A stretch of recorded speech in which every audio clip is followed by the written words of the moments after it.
Good day, everyone. Welcome to our lecture series on tax management for the Professional Examination Level 3 of the Chartered Institute of Taxation of Nigeria. In this particular subject, we have 10 topics to be covered, and the very first topic is strategic tax planning. Strategic tax planning. And in this topic, we have 4 subtopics to be covered. The first one is a definition of what tax planning is. The second area is tax planning and management strategies. The third one is taxation and present value analysis, while the fourth area is factors affecting tax planning. By the time we are through with all of these 4 areas, we will have some review questions at the end to test our knowledge of what we have learned. Let's go ahead now and take what we mean by tax planning. We have 2 definitions. The first one says this is an exercise undertaken to minimize tax liability. The key word there is tax liability through the best use of all available allowances, deductions, exclusions, and exemptions. We take it again.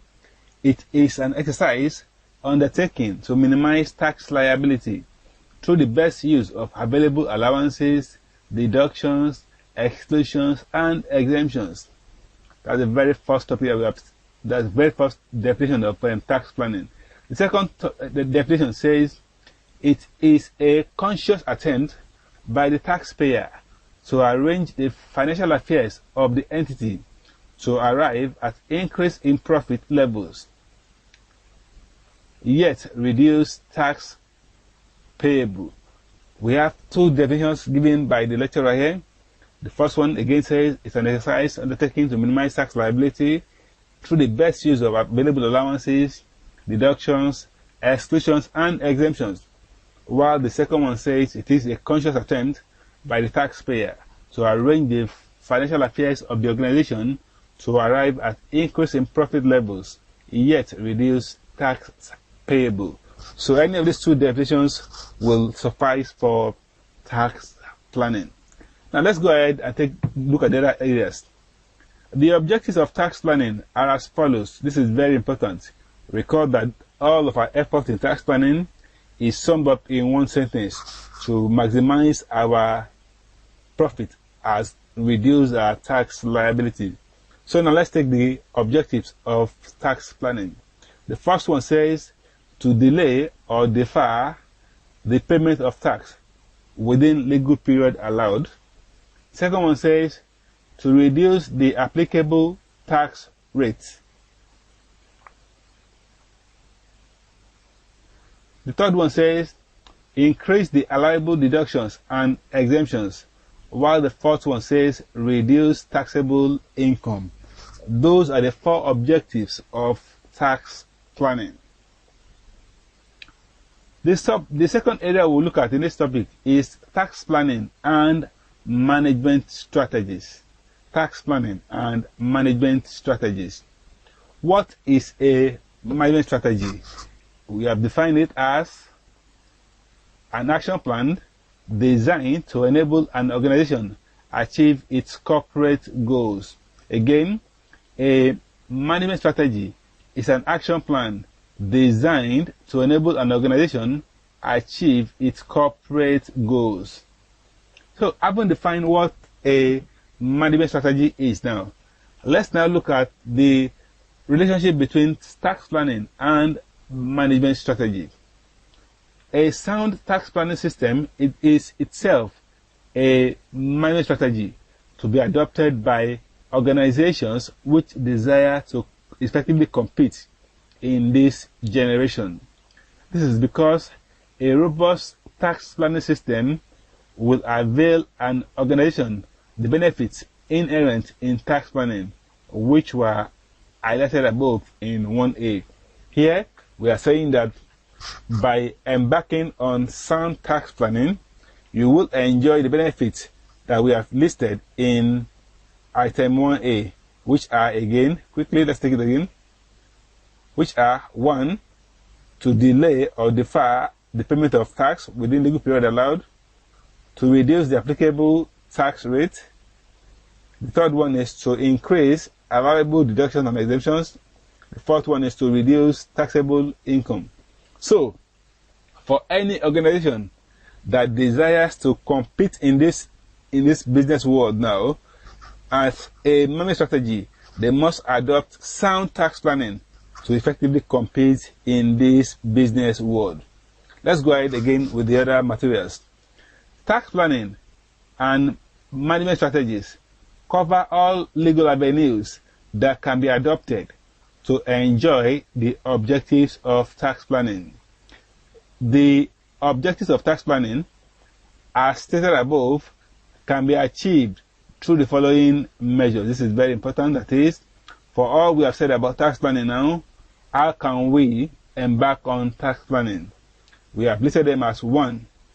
Increasing allowable deductions. 2. Decreasing taxable income. 3. Deferring the payment of tax. 4. Enjoying all concessions available. 5. Converting taxable incomes to tax-free gains. Then 6. Income splitting. These 6 areas are the measures by which we can enjoy tax planning. Let's have a look at them again. 1. By increasing allowable deductions. 2. By decreasing taxable income. 3. By deferring the payment of tax. 4. By enjoying all concessions available from tax authority. 5. By converting taxable incomes to tax-free gains. The 6th one is income splitting. The next area in the topic says taxation and present value analysis. Taxation and present value analysis. Present value analysis is the application of an appropriate discount rate to a stream of future cash flows. It allows different payment streams to be compared. Let's take it again. PV analysis is the application of an appropriate discount rate to a stream of future cash flows. It allows different payment streams to be compared. What this means is that for tax now, we can equally apply different discount rates to our tax liability to determine which one will favor us and which one will not favor us. What this means is that by the time we determine our tax liability now, we can make a provision for it, either to pay now or to pay later. To pay now or to pay later. The idea is we are trying to determine which methodology of tax payment, either now or in the future, will give us more taxable profit and less tax liability. That is the relationship between tax and present value analysis. The fourth area in this topic says basic principles of tax planning. Basic principles of tax planning. Let's take it again. It must be noted that for an individual or corporate entity to engage in tax planning and management, a sound knowledge of tax legislations is paramount. That is, for you as an individual or as the tax advisor of a particular organization now, for you to engage in a robust tax planning strategy, you must have a sound knowledge of tax laws and codes. Thus, to engage in meaningful tax planning, a knowledge of the following is imperative. That is, before we can engage in meaningful tax planning now, we need to have a knowledge of the following matters. The first one, list of taxes and levies approved by the government. Second one, timing of filing tax returns, that is, corporate income tax due date, personal income tax due date, withholding tax due date, and dates for value-added remittances. The third one, timing of fixed asset acquisition. The fourth one, timing of fixed assets disposal. The fifth one, hiring of assets. The sixth one, making specific provisions rather than general provisions. The seventh one, taking advantage of various tax incentives and bonus, e.g., pioneer company status, rural investment allowance, investment tax credit, export processing zone, EPZ allowances, etc. What we are saying in this particular subtopic, which deals with basic principles of tax planning, is that for you to engage in meaningful tax planning as tax advisor to a particular company, or as a taxable or as a taxable person, you must have a sound knowledge of the issues that will be said before us. And these are that we must have a knowledge of all the taxes and levies approved by the government to know which one is applicable to us, either as an individual or as a corporate entity. The second one says timing of filing tax returns. What this means is that for a company, let's take a company as an example now.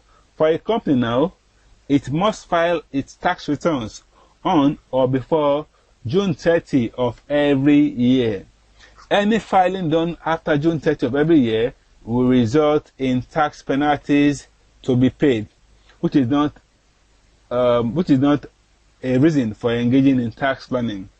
For an individual now, going by the new Personal Income Tax Act, you must file in your tax returns for every year on or before January 31st of every year. What this means is that if by 31st January of a year, by February 1st or 2nd or March or April, you are yet to file your returns for the previous year, you will be paying a penalty for late return. Equally, for withholding taxes, you must know that you are required to file in your withholding tax for a particular transaction in any month 30 days after that transaction has occurred. Likewise, for value-added taxes now, there are dates that we must keep in mind if we want to engage in meaningful tax planning. The next item talks about fixed asset acquisition and disposal. You recall that there are allowances that you can gain for acquiring assets and disposing them. These are issues that we must face. These are issues that we must know if we want to engage in meaningful tax planning.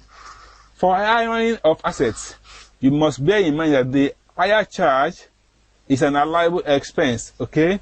So if you must hire an asset now, you must factor in this issue into your tax planning strategy. The next one says making specific provisions rather than general provisions. Tax authority will not allow general provisions. Tax authority will not allow general provisions. What they will allow is specific provisions. So, if we want to engage in meaningful tax planning, we must make efforts to make specific provisions rather than general provisions. And of course, as a company, we have so many tax incentives and bonuses that we can plug into. Some of them include pioneer company status, rural investment allowance, investment tax credit, EPZ allowances. So, for us to engage in meaningful tax planning, we need to have an idea of all these issues that we have listed before us. The last point in this topic says factors affecting tax planning. Factors affecting tax planning. And we have listed them as 1. Residential status. 2. Type of income involved. 3. Current legal position. The fourth one is availability of tax incentives. Let's take them one after the other. The first one says residential status. What this means is that the taxpayer, either as an individual or a company now, is it an individual that has permanent residence within the country or is based in the diaspora? You recall that if you are based in the country, you have allowances that you can claim or that you can claim in your tax returns. And even if you are based outside of the country too, you can equally claim the double taxation relief. So the resident status of an individual matters when you are planning your tax strategy. Equally for companies too, we must bear in mind that companies that are residents have areas that they can plug into for their tax planning strategy. Likewise, those who are outside of the country, they have areas that they can plug into as tax planning strategy. The second factor talks about type of income involved. In this instance, we are referring to are the incomes taxable or not? Are the incomes taxable or not? Are they tax exempted? Are they tax exempted? So if it's a tax exempted income, good for us, we'll enjoy the income. And if it's otherwise, we have to pay the tax liability on the income. The third one talks about current legal position. This means that what is the extant legal provision on that particular item. For instance, the personal income tax law that has just been amended now, it makes a provision for consolidated relief allowance, whereas the previous tax law does not make a provision for it. So we must consider the current legal provision on that particular item in our tax planning strategy. And the last one that we have under factors affecting tax planning talks about availability of tax incentives. That is, do we have tax bonuses now? Do we have tax bonuses? Bonuses that we can leverage upon, bonuses, allowances that we can key into as our tax planning strategies. So, those are the factors that affect tax planning.